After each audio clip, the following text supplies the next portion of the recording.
Je repoussais ce moment depuis des semaines, mais aujourd'hui je reprends tout à zéro parce que si je continue comme ça, je vais m'enfoncer encore plus, si ce n'est m'enterrer.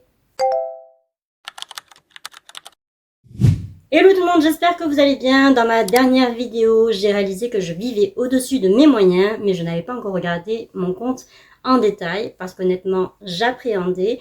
Et aujourd'hui, c'est le moment de vérité, donc on va faire le point ensemble sur mon compte. Alors prenez un carnet, un stylo, une calculatrice et un bon café.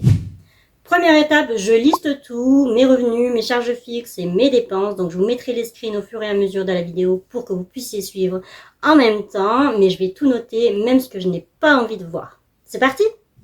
Alors j'ai pris mes notes pour que ce soit plus fluide en vidéo. Donc on va commencer par les ressources. Actuellement je suis indemnisée par France Travail à hauteur de 1022 € et je perçois une aide familiale pour nos 2 enfants de l'ordre de 151 €.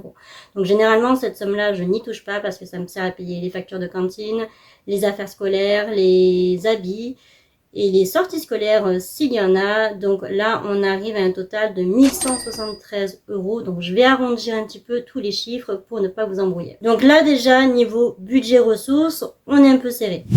On passe donc au prélèvement. Donc je paye mon forfait téléphone 36 €, un crédit à la consommation de 235 €, 2 abonnements pour la salle de sport Keep Cool pour Jay et moi, donc ça fait 25 € chacun, donc on arrive à 50 €. Je paye également une deuxième salle de sport, donc c'est Vita Liberté, une salle à laquelle je m'étais inscrite en 2017 je crois, et depuis ça doit faire 6 ans que je n'y vais plus, et je paye toujours dans les 16 €, donc il faut vraiment que je résilie cet abonnement. Ensuite, il y a le loyer d'une hauteur de 672 €, mais franchement c'est hyper raisonnable. Et après, il y a l'assurance voiture, responsabilité civile, etc. que je paye à hauteur de 56 €. Donc là, j'arrive à 1064 € de prélèvement. Donc si vous faites le calcul entre mes ressources et mes prélèvements, j'atterris à 109 €. Donc il ne me reste plus grand chose, mais pour le moment, je suis toujours dans le positif. Maintenant, nous allons voir mes dépenses en carte bancaire et je sais que c'est là que je creuse ma tombe. Donc on commence par les paiements récurrents avec un abonnement à CapCut. Donc avant j'utilisais la version mobile uniquement parce que je m'en servais que pour faire des réels et des TikTok pour notre activité professionnelle. Donc je payais 12 €. Mais depuis que j'ai repris ma chaîne YouTube, je suis passée à la version PC et donc je paye maintenant 24 € par mois. Il y a aussi l'abonnement Microsoft, donc je paye le pack Office pour avoir accès à Word, Excel, To Do, etc. Donc c'est vraiment un outil dont je me sers vraiment tous les jours, que ce soit dans le pro ou dans le perso. Donc c'est vraiment quelque chose d'indispensable à mon quotidien et je paye pour ça 13 €. Et enfin, il y a la cantine scolaire que je vais arrondir à 100 € par mois puisque ça dépend vraiment du nombre de jours qu'il y a dans le mois entre les jours fériés, les vacances scolaires, les sorties scolaires, etc. Donc je vais arrondir ça à 100 € et là on arrive dans le rouge avec moins 28 €, mais pour ça ce sont des dépenses que je ne peux malheureusement pas retirer. Est-ce qu'on s'arrête là ou on continue? Parce qu'après les paiements récurrents, je dois aussi compter les paiements invisibles. Vous savez, ce qu'on ne prévoit jamais, mais qu'on sort la carte bleue trop facilement parce que ce sont des besoins ou alors des plaisirs impulsifs. J'ai pas fait de screen parce que là, ce sont des montants qui sont assez variables, mais j'ai quand même fait une moyenne. Alors, les frais médicaux et de l'ordre de la santé représentent environ un budget de 80 €. Donc là, c'est tout ce qui va être docteur, pharmacie, dentiste, etc. Il va y avoir aussi donc les plaisirs d'une hauteur de 95 €, donc avec les snacks, les boulangeries, les fast-foods, les petits achats de type Action, Jiffy, AliExpress, etc. Vous savez, là où vous aimez flâner et que vous achetez toujours des trucs inutiles, c'est moi. Honnêtement, je pensais pas dépenser autant d'argent dans les plaisirs et dans le médical.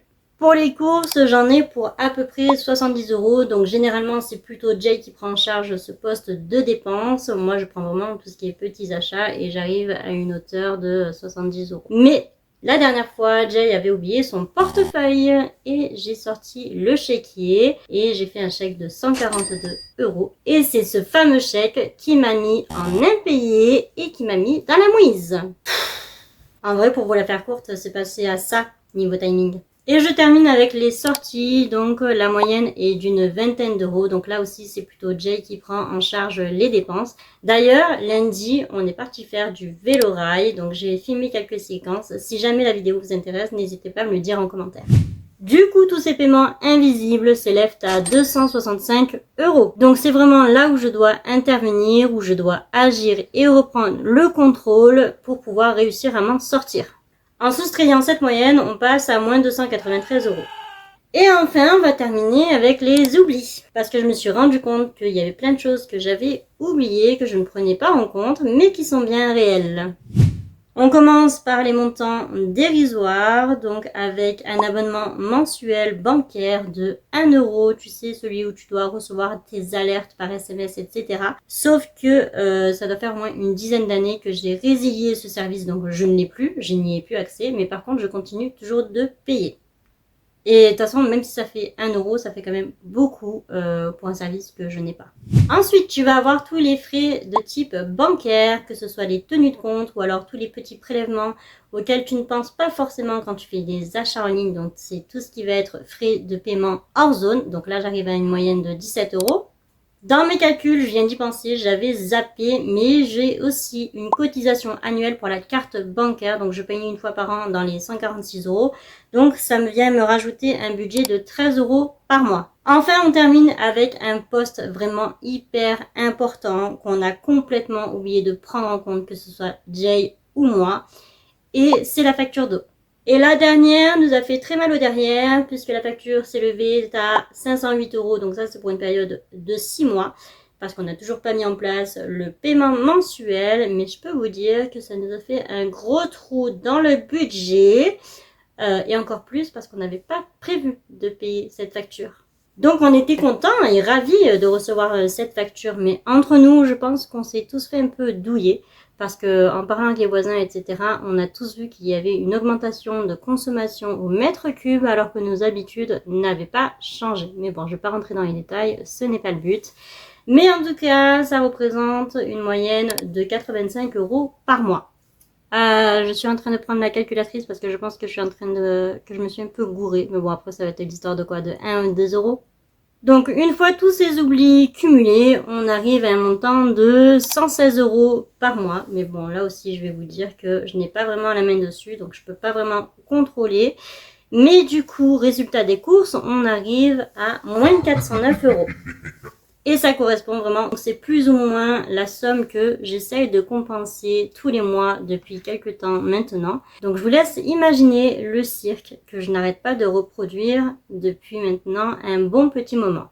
Et comment j'arrive à compenser, vous me direz, mais je pense que vous avez déjà votre petite idée, surtout si vous avez vu mes précédentes vidéos. Eh bien, jusqu'à présent, j'ai réussi à compenser grâce à des ventes de petites annonces sur Vinted, Marketplace, Le Bon Coin, etc. Donc, le but premier, c'était vraiment de désencombrer parce que je vous rappelle que à ce moment où j'ai fait le challenge, je fermais encore les yeux sur ma situation bancaire.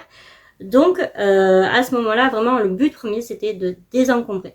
Mais finalement, aujourd'hui, je suis bien contente d'avoir récupéré cet argent pour pouvoir renflouer les caisses. Ces ventes me permettent de sortir la tête de l'eau. D'ailleurs, dans la dernière vidéo challenge, j'avais fait 5 objets en vente par jour pendant 7 jours et j'ai réussi à récolter 190 euros. Si jamais la vidéo vous intéresse, je vous la mets ici. Mais c'est vrai que ça ne me suffit pas. J'ai dû recontracter 2 autres crédits, l'un à hauteur de 1700 euros et l'autre à hauteur de 573 euros. Donc on arrondit, ça fait un total de 2280 euros. Et ça commence à faire beaucoup d'argent à devoir. Honnêtement, ce n'est plus possible. Je paye 235 euros de crédit par mois. Et clairement, c'est un budget que je pourrais mettre ailleurs. Donc, je vais essayer de rembourser ça en priorité. Du coup, force est de constater que j'ai créé un système vraiment où ça part dans tous les sens et qui me fait perdre de l'argent tous les mois. Parce que le problème ne vient pas juste de mes dépenses, mais du fait que je n'ai aucun contrôle. Je n'ai pas de budget clair, je n'ai pas de suivi, je n'ai pas de cadre et je n'ai pas de règles. J'ai oublié des dépenses, j'ai des petits montants, rien de bien significatif, mais une fois cumulé, eh bien ce n'est plus la même chose. J'ai des trucs que je paye encore alors que je n'y ai plus accès ou que je n'y vais plus. Donc en fait, vraiment, tout l'ensemble, j'ai créé un engrenage vicieux dans lequel je me suis carrément jetée. Maintenant que j'ai pleinement conscience de ce que je dépense, on va arrêter les frais. Alors je suis bien consciente que la situation ne va pas se régler du jour au lendemain, mais le but aujourd'hui, c'est d'arrêter d'aggraver la situation parce qu'on attend toujours la solution parfaite, alors qu'on pourrait déjà commencer par arrêter de s'enfoncer tout simplement. Je préfère 1000 fois me frustrer aujourd'hui que de creuser ma tombe. Si tu te reconnais dans cette situation, ne t'inquiète pas, on va s'en sortir, ok? Prochaine étape, réorganiser tout ça et reprendre le contrôle. Si cette vidéo t'a parlé, je t'invite à la liker et à t'abonner pour suivre l'évolution de mon reset financier. Sur ce, je vous fais des gros bisous et je vous dis à la prochaine. Ciao!